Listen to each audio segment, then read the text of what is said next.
one. Yes, Yes? well, I had a question of what you said about the theological and philosophical requirements that you mentioned, and you explained that, you know, St. John of the Cross had them in order to understand what happens in the spirit. But is this also a requirement of us reading the text or those studying the text? What I didn't quite catch that point. Um, Look, well, the word requirement, yes, if you want, I don't mind using the word requirement. It is needed in order for him to write. Well, this happens, we can't control it, it's a fact. So he did use his philosophical background and his theological background. He used them spontaneously, as I said, with the lights he received. So that's a fact. Now, what I was talking about, maybe I haven't clarified it, and thank you for asking this question, is that if we want to study, as I said, we need to distinguish between two types of people who just want to read him, and this is very important, but people who want also to study in the sense of becoming more technical and more professional in knowing him properly from his side and not just reading what he said. I think that not knowing, and which is unfortunately the case since the 60s, the mid 60s, we had a change in the church, not the church as such, but people who are in the church. We had an opening, a great opening and freedom, we thought, to use different philosophies, because until then, the most official option of the church was to follow St. Thomas Aquinas. I'm talking about the Western theology, Western side of the story, to follow Thomas Aquinas philosophically and theologically. So he was the background there. In the meantime, before the council, some other theologians started to study in a different way. And then with the coming of the Council Vatican II, if you want, something opened, a greater freedom was used, if you want, in exploring sciences and new different other philosophies, integrating them in the studies. To a certain extent, of course, we need to study the world, what the world says, other philosophy says, but we need to be very careful, because when you study theology, you are using consciously or unconsciously philosophy. So the type of philosophy that you are using conditions means like constraints, like orientates the way you will theologize.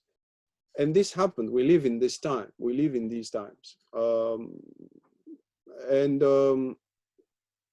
So we had a certain rejection in the second part of the 60s and the first part of the 70s, at least, of the previous way of studying philosophy and theology, which was rather more Thomistical, Aristotle and Thomism.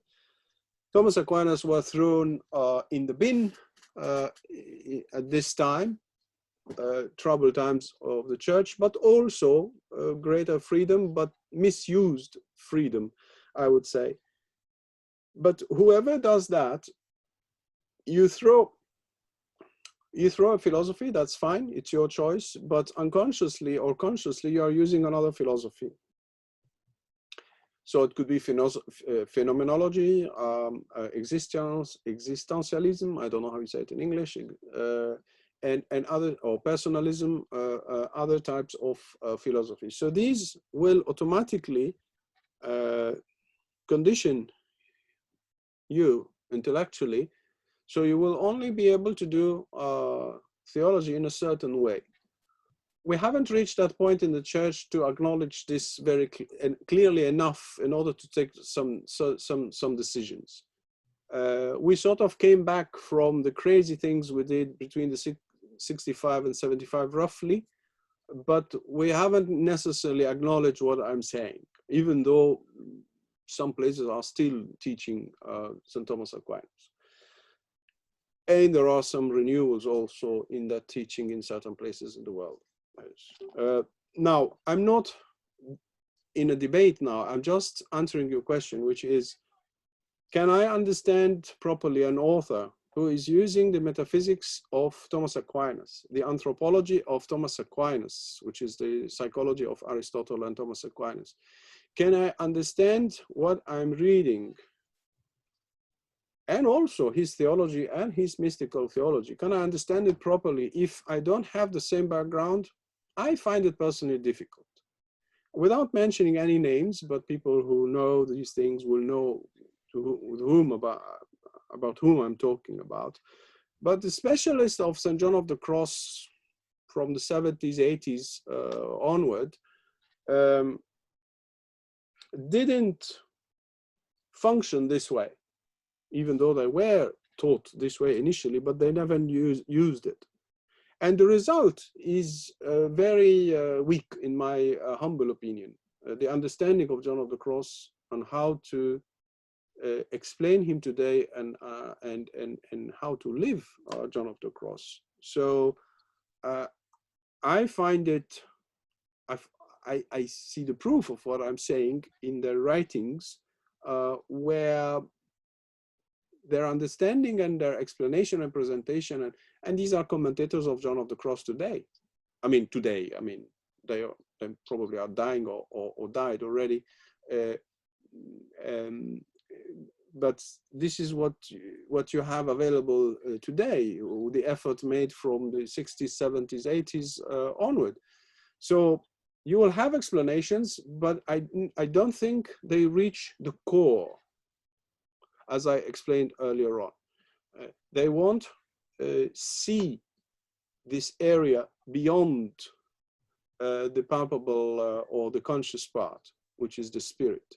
So how can you talk about spiritual life if you do not honor that area, which he says is not accessible by our conscious part?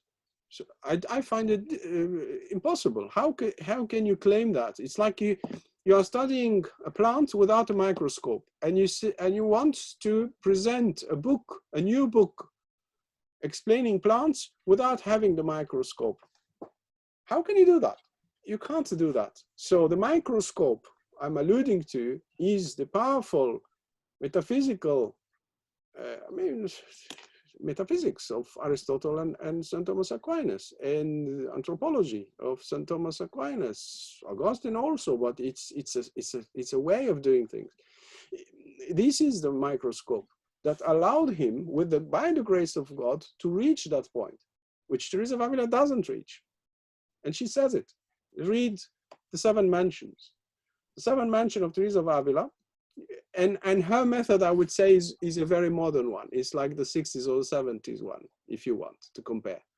She talks about experience. What we love from the 60s and the 70s is to talk about witnessing and experiencing. So Teresa of Avila is a perfect embodiment of that wave of seeing and understanding things. That's fine. That's fine. But as I explained in the previous lesson, this alone is not enough to operate discernment in spiritual life. It creates simply hell, because if you don't feel God, this means that God is not there. Now, can you lead a spiritual life with this tool of discernment by saying, if I don't feel God, it means that God is not there? Well, we need a little bit more of information. That's not enough. So Teresa of Avila is not enough, or talking from experience and feeling and sensing or seeing is not enough. You need a tool that goes beyond that. So the microscope that John of the Cross has allows him to see further. But if you don't know how to use this microscope, you will stay blind. So you will write a book on John of the Cross, you will write a book on spiritual life, but you know nothing about the hidden part of the iceberg. So you are talking only about the visible part. The visible part is this, while the rest of the iceberg is that. The visible part is this, while the rest of the iceberg is that. So what type of spiritual life are we talking about? What type of discernment do we have?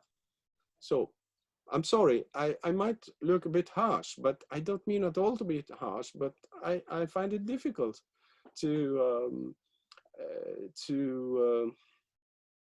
to say otherwise. We need tools. God gave us intellectual tools.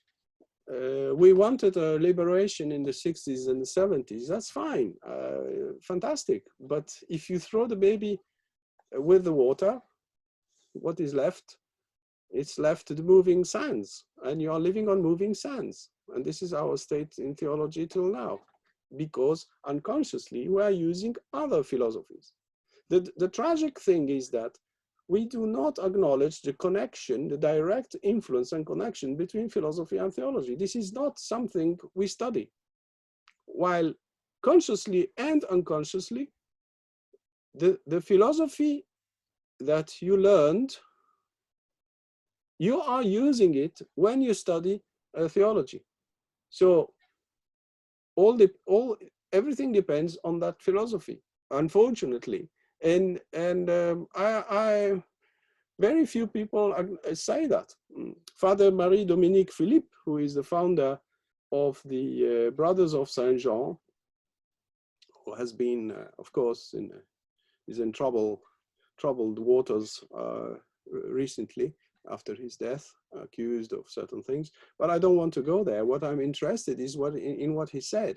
He said that the modern mind needs to study philosophy from anew. And when he talks about philosophy, he talks about Aristotle and St. Thomas Aquinas, to the point that in the novitiate, he imposed an hour or more of philosophy in the morning, which is unheard of in the history of religious life. You cannot impose the study of philosophy in religious life in the novitiate. And he did it because he considered that the youngsters,